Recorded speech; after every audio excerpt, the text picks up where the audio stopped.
আসসালামু আলাইকুম। আজকে আমরা ইনভেস্টমেন্ট অ্যানালাইসিস অ্যান্ড পোর্টফোলিও ম্যানেজমেন্টের 7.3 চ্যাপ্টারটা আলোচনা করব। চ্যাপ্টার নাম হচ্ছে ভ্যালুয়েশন অফ সিকিউরিটিস, মানে সিকিউরিটিস মূল্যায়ন। তো সিকিউরিটিস মূল্যায়নের তিনটা পার্টের মধ্যে আমরা আজকে লাস্ট পার্টটা করব। এই লাস্ট পার্টটাকে অপশন সোয়াপ কন্টেস্ট নামে বলা হয়। এটাকে আমরা অনেক সময় অপশন বা কল নামেও চিনি, বা অনেকে এটাকে সংক্ষেপে বলে কল অপশন, পুট অপশন। এই চ্যাপ্টারটা পুট অপশন, কল অপশন নামে অনেকে চেনা যায় আর কি। যাই হোক, চ্যাপ্টারের ফর্মাল নাম হচ্ছে অপশন সোয়াপ কন্ট্রাস্ট। অপশন জিনিসটা কি? অপশন মানে হচ্ছে, আমরা তো যে ইংলিশে যে অপশনটা বুঝি এখানে সেটা না। অ্যাকাউন্টিং অপশন মানে হচ্ছে অধিকার। অপশন মানে কি? অধিকার। তাহলে আমাদের অপশন হচ্ছে দুই প্রকার, একটা হচ্ছে কল অপশন, আরেকটা হচ্ছে কি পুট অপশন। কল অপশন আর পুট অপশনের মধ্যে ডিফারেন্স হচ্ছে, পুট অপশন হচ্ছে পরীক্ষায় প্রশ্ন আসতে পারে অপশন কাকে বলে, তাহলে অপশন হচ্ছে কি অধিকারগুলোকে অপশন বলে। আর পুট অপশন জিনিসটা কি? পুট অপশন হচ্ছে সম্পত্তি বিক্রয়ের যে অধিকার, এটাকে কি বলে? Put option. এটা আমাদের কিন্তু ব্রিফ কোয়েশ্চনে আসে। পুট অপশন কাকে বলে? সম্পত্তি বিক্রয়ের অধিকার যেগুলো থাকে এগুলোকে পুট অপশন বলে। আর কল অপশন হচ্ছে সম্পত্তি বিক্রি করার যদি বাধ্যবাধকতা হয়ে যায়, কম্পালসারি হয়ে যায়, সেটা হচ্ছে কি কল অপশন। ওকে, তাহলে আমরা এই দুইটার ডিফারেন্সটা বুঝলাম। আর সোয়াপ কন্ট্রাস্ট, সোয়াপ মানে হচ্ছে মানে যখন কয়েকজনে মিলে অথবা দুইটা পক্ষ মিলে যদি একজনের পক্ষ থেকে কোনো কিছু এক্সচেঞ্জ করে, কোনো অফার এক্সচেঞ্জ করে, তাহলে এটা কি বলে? বা অধিকার এক্সচেঞ্জ করে, এটা কি বলে? সোয়াপ বলে। ওকে, আমরা সোয়াপ ডিলিং সম্পর্কে জানি। তো আমাদের এই চ্যাপ্টারের ম্যাথগুলো একটু ডিফিকাল্ট মনে রাখা, সূত্রগুলো একটু ভালো করে মনে রাখতে হবে। এখানে মূলত কী কী বের করতে বলে? প্রথমে ভ্যালু অফ কল অপশন, আমার যে কল অপশন সেটার ভ্যালু বের করতে বলে। এরপর হচ্ছে value of put option, put অপশনের ভ্যালু বের করতে বলে। কল অপশনের সূত্র, পুট অপশনের সূত্র দেওয়া আছে, ফর্মুলা নিয়ে আমরা পরে আলোচনা করছি। এরপর হচ্ছে intrinsic value of call option, মানে কল অপশনের যে অন্তর্নিহিত মূল্য সেটা বের করতে বলতে পারে। Intrinsic value of put option, put অপশনের অন্তর্নিহিত মূল্য বের করো। 5 হচ্ছে value of call option, call অপশনের ভ্যালু বের করতে বলতে পারে। Value of call option, value of call option হয়ে গেছে। এটা হচ্ছে time value of call option, মানে কল অপশনের টাইম ভ্যালু বের করতে বললে আবার পুট অপশনের টাইম ভ্যালু বের করতে বলতে পারে।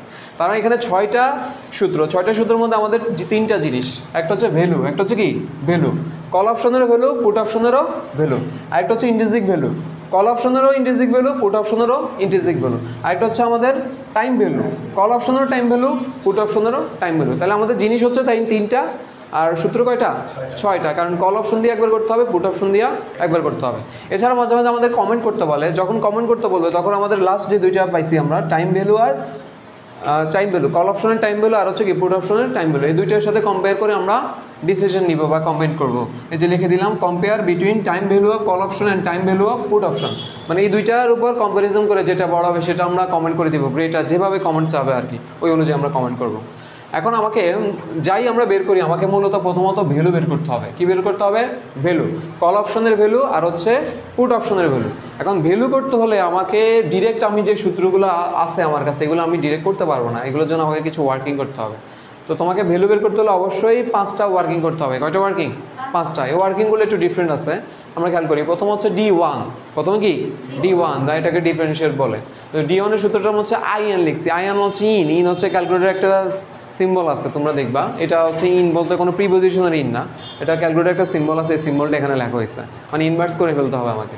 ওকে, এরপর হচ্ছে S/E, এস মানে হচ্ছে স্টক প্রাইস, এস মানে কি স্টক প্রাইস, স্টক প্রাইসকে আমরা এস বলে ডিনোট করি।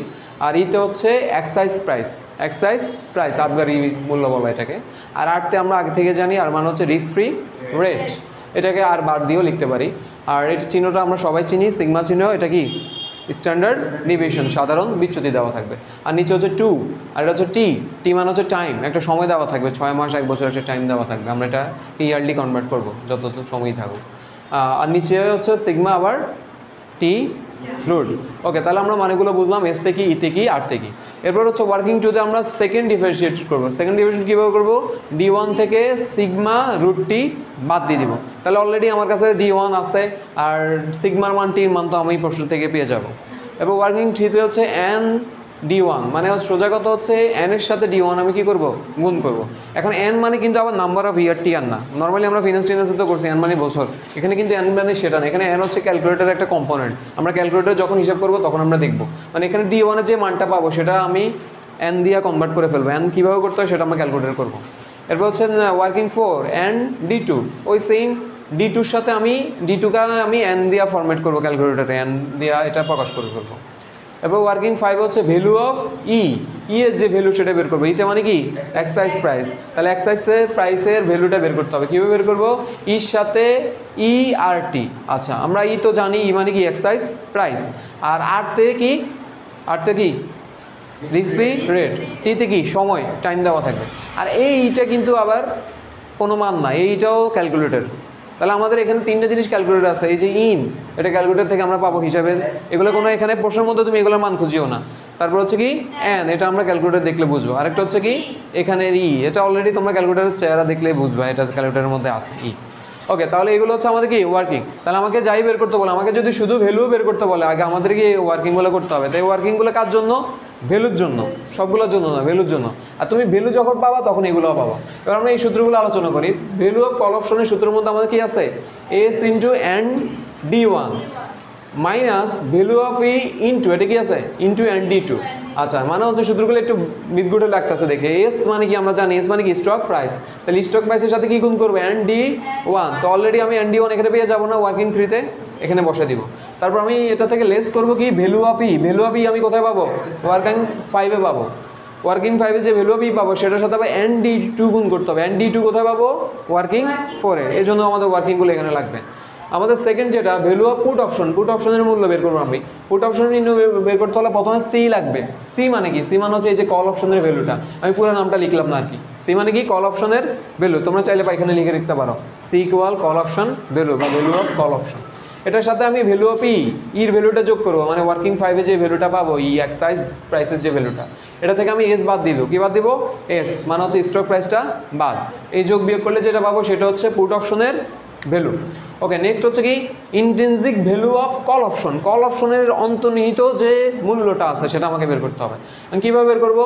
এখানে আমি কি লিখছি? ম্যাক্স লিখছি, খেয়াল করো। ম্যাক্সও কিন্তু তোমার কোনো মান না, ম্যাক্স কোনো মানও না, ম্যাক্স আবার ক্যালকুলেটরও না। ম্যাক্স জিনিসটা কি?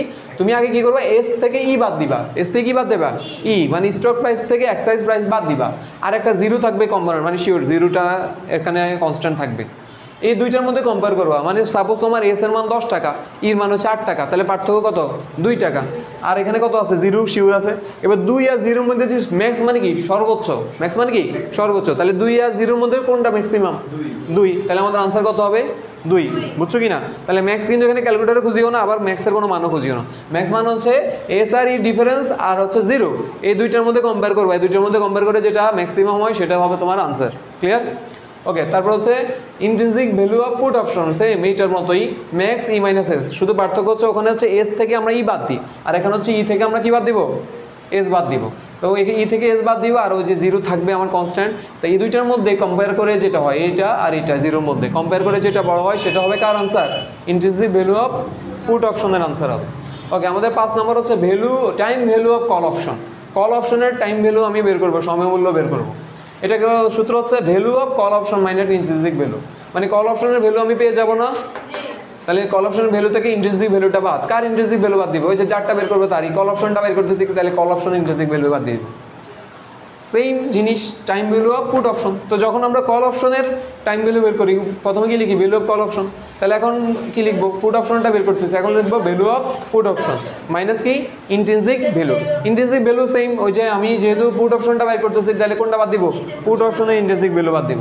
ওকে, তাহলে আমাদের এই 6টা থেকেই আসবে পরীক্ষায়, এর বাইরে আসবে না। এই 6টা থেকে কমও আসতে পারে, যদি বড় অঙ্ক আসে এই 6টাই আসবে। আর যদি 4 নম্বরের অঙ্ক আসে তাহলে দেখা যায় এখান থেকে কিছু একটা দিয়ে দিল। তো আমাদের এছাড়া মাঝে মাঝে কমেন্ট করতে বলে বা ডিসিশন নিতে বলে, তাহলে আমরা কমেন্ট কীভাবে করবো? Time value of call option আর time value of put option, এই দুইটার মধ্যে যেটা বড় হবে আমরা কমেন্ট করবো সেটা গ্রেটার লিখবো, অথবা কমেন্টে কী চাইছে সে ওই অনুযায়ী লিখবো। মানে আমরা বড় যেটা সেটাকে আমরা প্রাধান্য দেবো। ক্লিয়ার কিনা ব্যাপারটা? ওকে।